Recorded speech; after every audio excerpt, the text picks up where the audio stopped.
Bonjour et bienvenue à cette édition de la Tribune TVHR. Il y a actuellement une consultation citoyenne concernant le boisé Carillon dans le secteur Saint-Eugène. Ça se déroule jusqu'au 1er juin. On veut en fait là, orienter l'aménagement du futur parc naturel. Et pour nous en parler, on a Mme Julie Tremblay, qui est conseillère à l'environnement à la ville de Saint-Jean-sur-Richelieu. Mme Tremblay, bonjour. Bonjour.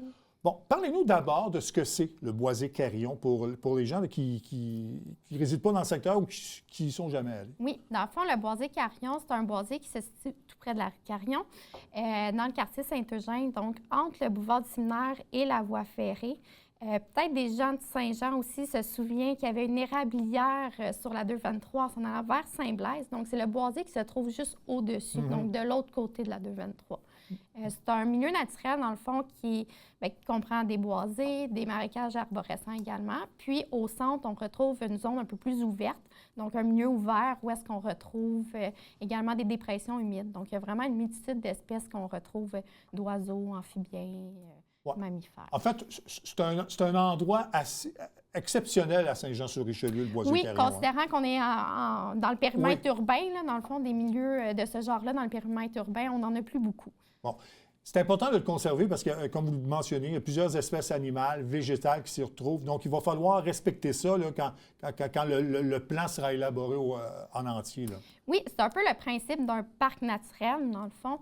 C'est un espace naturel, évidemment, qui a une certaine envergure pour porter le titre de parc naturel, dans lequel il y a une certaine richesse et que la Ville souhaite rendre accessible à la population tout en préservant l'écosystème. Ouais. Donc, c'est vraiment, il y a un gradient, donc on a différentes visions. On peut avoir des parcs naturels plus aménagés, d'autres qui le sont moins. Donc, c'est un peu ce qu'on veut venir chercher avec la population, venir voir où on se situe dans ce spectre-là, c'est quoi les besoins, c'est quoi les attentes, les préoccupations. Bon. Il faut dire que le boisé a été acquis, je pense, dans le plan de conservation là, de la ville de Saint-Jean-sur-Richelieu qui a été présenté il y a quelques années. Là. Oui, exactement. Ça a été acquis pour le rendre accessible, justement. Un petit peu comme le parc naturel des Parcnines qui a eu, il y a quelques années, l'inauguration. Donc, le boisé Carillon, c'est notre deuxième parc naturel. Comme je mentionne, il y a vraiment un gradient. Donc, ça ne veut pas dire qu'on va faire un parc naturel des Parcnines numéro 2.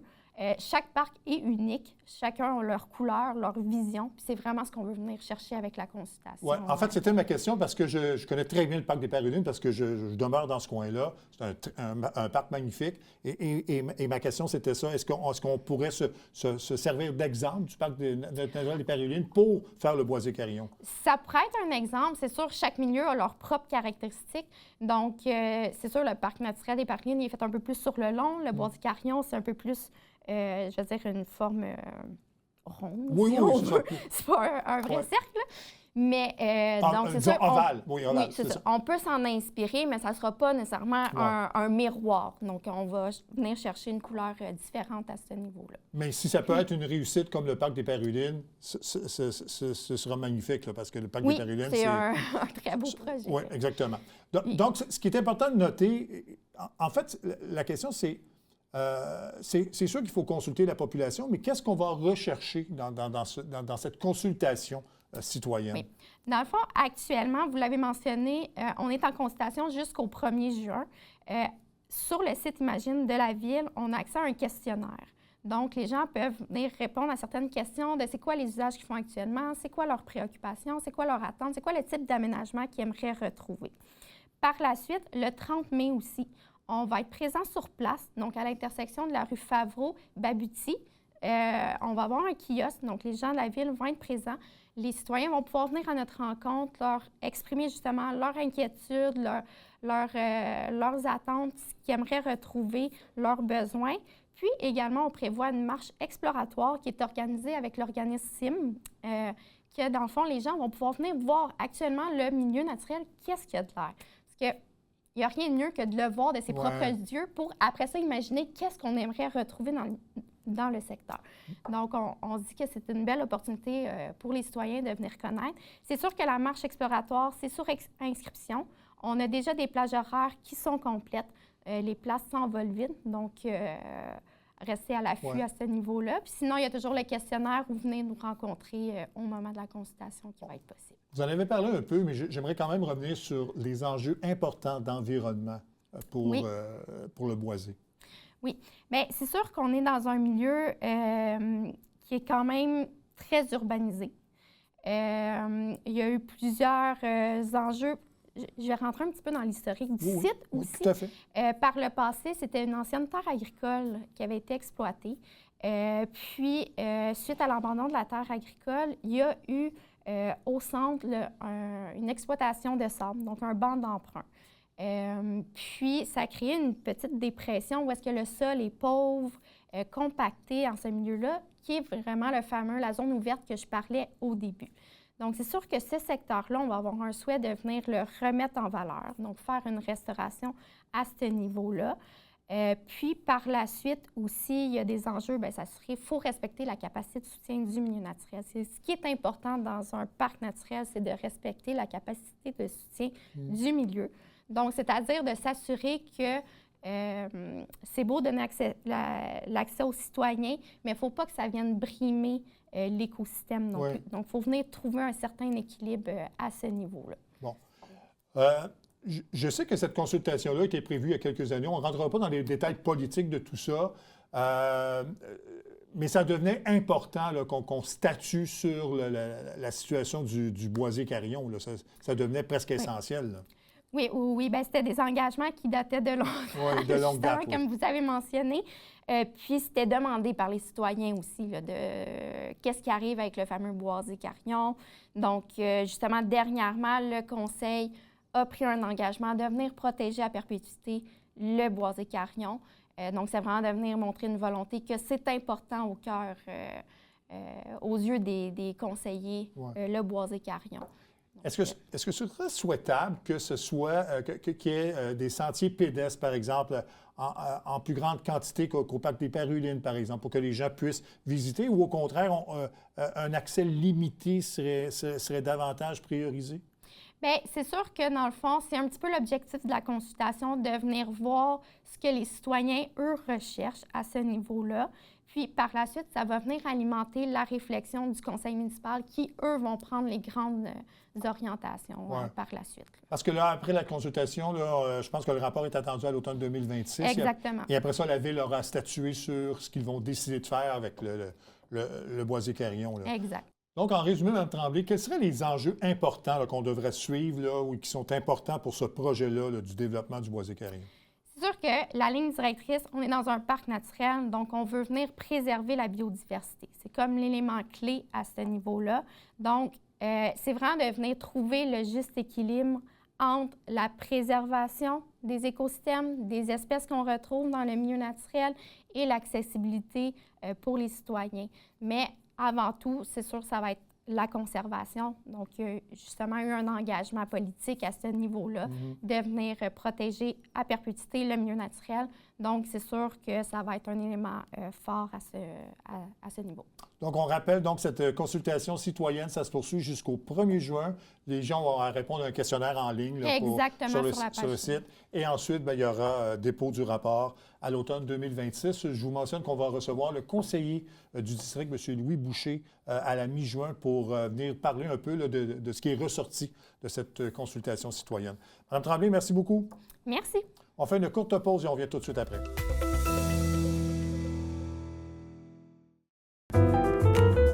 À tous les mois, écoutez Dans l'œil de Miss Ray et rencontrez des artistes et des organismes qui contribuent à la diversité culturelle de notre belle région.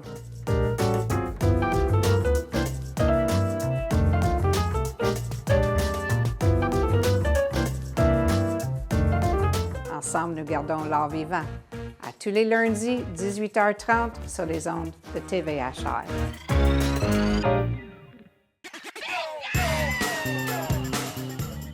Le Tonadef du bingo, Télébingo vous permet de jouer dans le confort de votre foyer. 4 500 $ en prix à gagner. Et pour ce faire, vous devez vous procurer un livret comme celui-ci au coût de 9,50 $ chez l'un de nos détaillants, dont la liste apparaît sur notre site internet tvhr9.com. Donc, c'est un rendez-vous dimanche matin 9h30. Télébingo.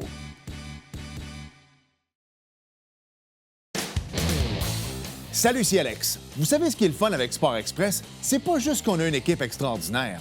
C'est qu'on vous fait découvrir la relève, des hommes forts, des légendes, des Olympiens, des équipes locales et aussi des gens qui ont à cœur votre quotidien.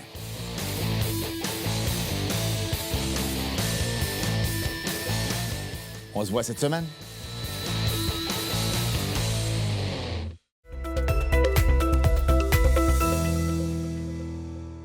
Encore cette année, l'Aspect du Haut-Richelieu va nous offrir une programmation variée, diversifiée et surtout très intéressante.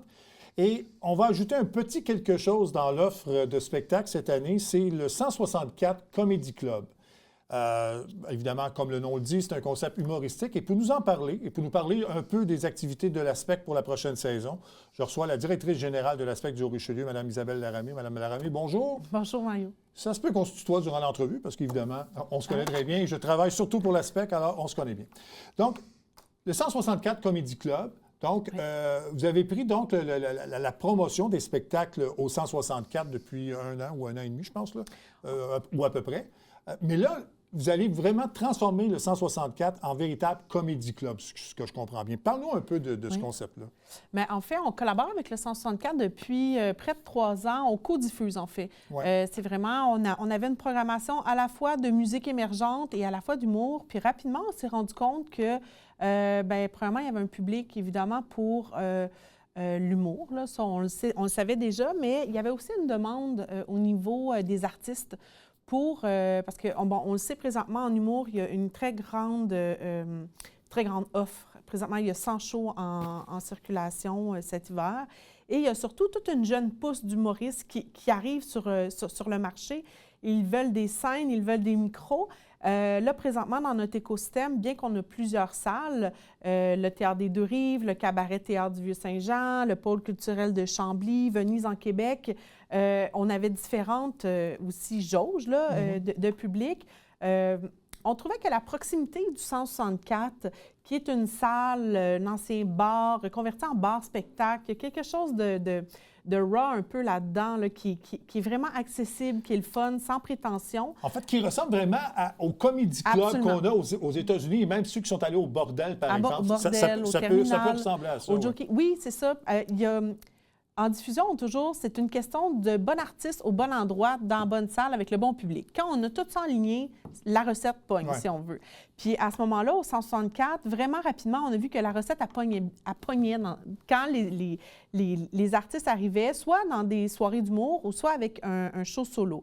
On en faisait par le passé, mais là, on a vraiment décidé, en collaboration, en concertation avec le 164, de vraiment dédier l'ensemble de notre programmation au Comedy Club. Et là, rapidement, ça partait aussi d'une demande, comme j'ai dit tantôt, des artistes, parce que les producteurs, veulent pas, on fait affaire avec les producteurs majeurs en humour au Québec. Puis, ce qu'ils nous disaient, c'est que quand on arrive dans le territoire, on commence avec nos salles qui ont 400 places.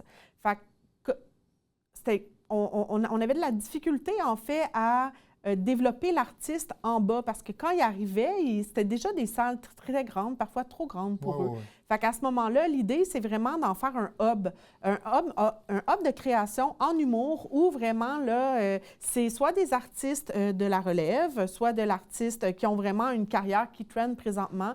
Parfois, c'est des artistes qui sont très, très populaires sur les réseaux sociaux et que là, ils vont vouloir faire une transition avec un premier spectacle sur scène. À ce moment-là, mais c'est un contexte qui est sans prétention, sans risque non plus au niveau de la production, au niveau de l'aspect.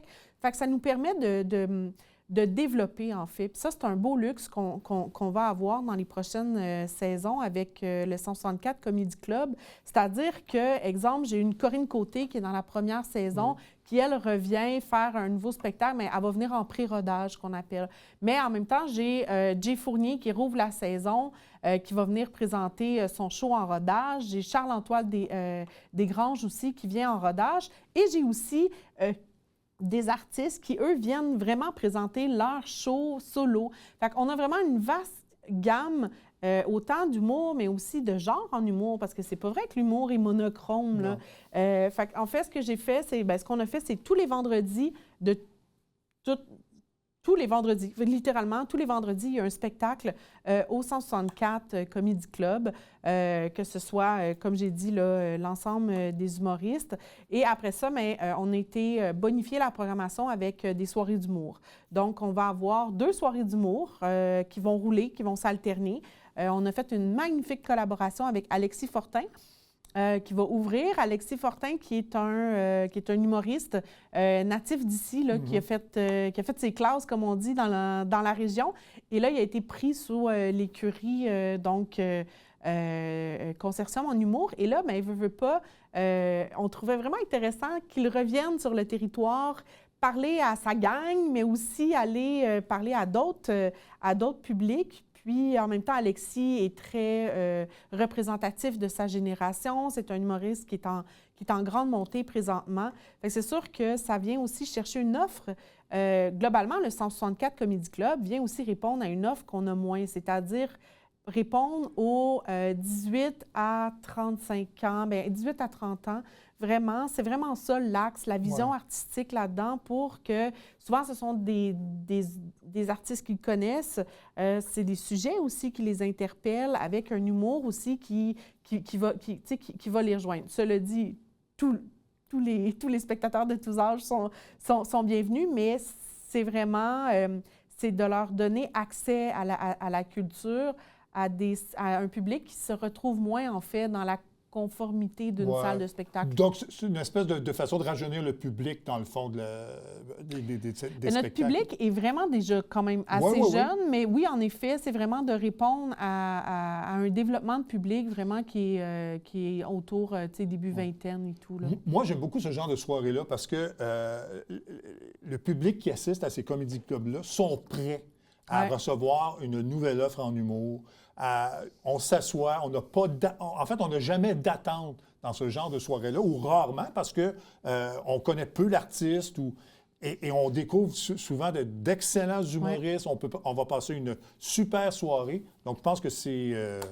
Mais vous savez, l'aspect a fait sa renommée comme ça dans le milieu avec les jeudis shows en musique. Exactement. Les jeudis shows, c'est exactement le même concept. C'est à ça que je pensais quand... C'est-à-dire, le public vient, souvent, ils ne connaissent même pas l'artiste, mais ils savent que ça va être bon, il y a le saut de l'aspect, que c'est une programmation développée pour eux. Mais c'est exactement le même principe qu'on refait avec le 164 Comedy Club, mais pour l'humour. Et là, les billets sont vraiment pas chers, c'est super accessible, on ne se prend pas au sérieux, prêtez-vous au jeu, venez découvrir, puis vous allez voir, vous allez repartir avec des franchement belles découvertes. Bon, donc ça sera tous les vendredis. Est-ce que donc les gens peuvent acheter des billets individuels ou ils peuvent acheter un forfait pour l'année? Oui, c'est ça. Tous les vendredis, ce sont les spectacles solo. Les jeudis, ce sont les soirées d'humour. Donc, j'ai 2 soirées d'humour. Il va y avoir le premier jeudi de chaque mois, c'est la soirée d'humour d'Alexis Fortin. Et après, il va y avoir un autre jeudi là, dans le mois, que ça va être la soirée d'humour de Cédric qui roule présentement au 164. Et là, mais à ce moment-là, soit on peut acheter les billets individuels, il y a des rabais pour étudiants, super important, passer le mot aux étudiants.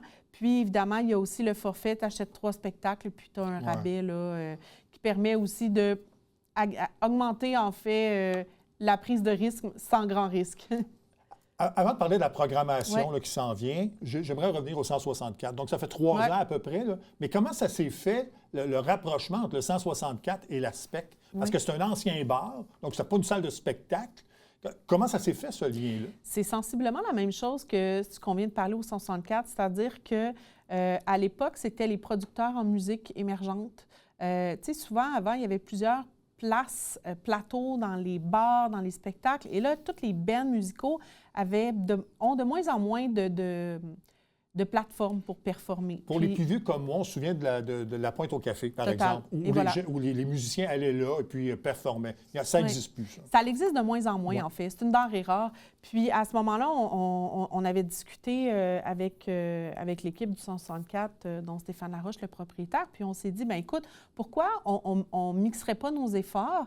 Vous avez un plateau qui correspond parfaitement à ce genre de projet artistique-là, en fait, parce qu'on ne peut pas mettre n'importe quelle band dans n'importe quelle salle.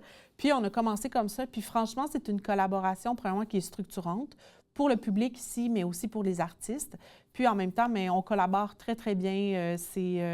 le public aime retrouver cette offre-là à travers notre programmation. Puis à ce moment-là, mais c'est sûr que là, en redirigeant, en fait, la vision artistique complètement en humour, mais là, on vient positionner vraiment aussi le lieu. C'est le premier comédie club professionnel ici à Saint-Jean, en fait, dans la volonté de développer les artistes et le public. C'est-à-dire, oui, il y a eu des comédie clubs, on peut faire un comédie club, mais la particularité de l'aspect, c'est que les artistes qui vont venir au 164 vont venir, vont revenir, et là, après ça, vont aller au cabaret. Donc, les gens, après ça, ils vont aller au Théâtre des Deux-Rives, ils vont aller à Chambly. On va les voir en rodage à Venise, en Québec. Donc, maintenant, grâce à notre écosystème de salles, on est capable de développer des artistes sur notre territoire, développer des publics, en fait, pour les artistes, parce que nous, on ne développe pas les artistes, on développe le public. Bien, ça, c'est franchement intéressant, puis c'est pour ça que les producteurs majeurs au Québec nous ont vraiment souhaité collaborer avec ce projet-là, et ce qui fait en sorte que la programmation qu'on a présentement, on en rajoute encore à chaque semaine, elle est complète là, pour l'automne. Vous pouvez aller voir sur le site spec.qc.ca, mais c'est franchement une programmation de haut niveau avec des artistes de grand talent, vraiment. Puis ce sont des artistes qu'on va revoir sur nos scènes plus tard. Fait que je pense que ça, c'est vraiment porteur, à la fois pour l'industrie, mais aussi pour le public. C'est ça. Je prends 10 secondes pour dire que j'ai croisé quelques humoristes qui ont performé déjà au 164 et ils adorent la salle. Donc, c'est déjà le bouche à oreille se fait. Oui, il y a quelque chose de cool. Tu sais, c'est le fun. À un moment donné, il faut aussi desserrer un peu. Se décoincer. Oui, on est là pour aller prendre une bière avec ou sans alcool, rire, découvrir. Puis c'est le fun, tant mieux. Si c'est une soirée un peu moins palpitante pour vous, bien, il y en aura un autre. C'est pas plus compliqué. Juste avoir du fun, des fois, ça reconnecte un peu.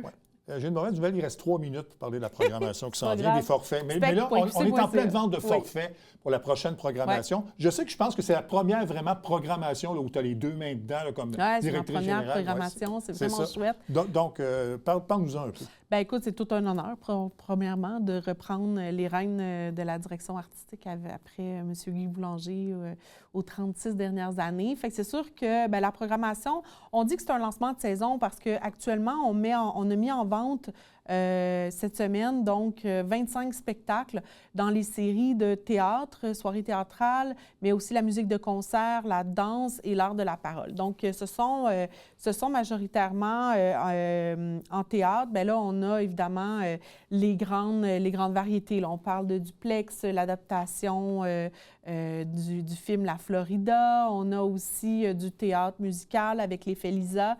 Magnifique production calquée sur, en fait, qui reprend l'œuvre de Richard Desjardins. On a l'incontournable À toi pour toujours Tamarilou, présenté au Théâtre du Rideau Vert. Donc là, vraiment, on va aller au Théâtre des Deux-Rives, voir les grandes pièces de théâtre. On en a 9 au total. Ensuite, pour la musique de concert, eh bien, on ouvre la saison avec une magnifique nouvelle collaboration que l'ASPEC a développée au courant de la dernière année avec l'Orchestre Philharmonique et son chef d'orchestre, Francis Chouanière.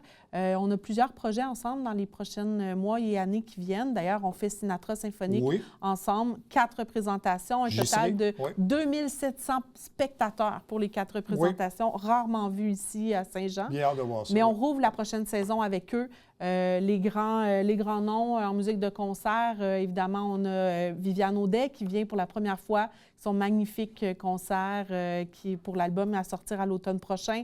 Marc Hervieux est de retour et on a un spectacle, et là, évidemment, on en a plusieurs autres, là, mais je dois vous avouer que je suis franchement heureuse. On accueille Monica Arabic Jazz, qui est un jazzman né à Bagdad, qui habite maintenant à Toronto, il fait le déplacement expressément pour la prochaine saison. C'est vraiment un projet fort intéressant. Évidemment, on clôt la prochaine saison avec l'incomparable Kim Richardson, accompagné de l'Orchestre national de jazz, avec un hommage à Duke Ellington pour les arrangements de Ella Fitzgerald. Donc, c'est vraiment une très belle... 25 spectacles, plusieurs forfaits disponibles. En danse également, on accueille le grand chorégraphe et danseur Guillaume Côté. Fait que vraiment, spec.qc.ca, présentement, vous allez tout trouver. Si vous avez des questions, si vous avez envie de vous faire emmener ailleurs, appelez-nous à la billetterie. Oui. On va vous emmener ailleurs, puis vous allez voir, vous allez faire des belles découvertes. Ma mère dirait que vous êtes bercevant. C'est ça. Pas pire pantoute. Oui, merci beaucoup, Isabelle, d'être venue nous en merci parler. beaucoup, Bon Mario. succès au 164 Comedy Club. Je suis sûr que ça va merci. marcher. Ça va être franchement chouette. Oui. Voilà, ça complète cette édition de la Tribune TVHR. Merci beaucoup d'avoir été là. À la prochaine. Au revoir.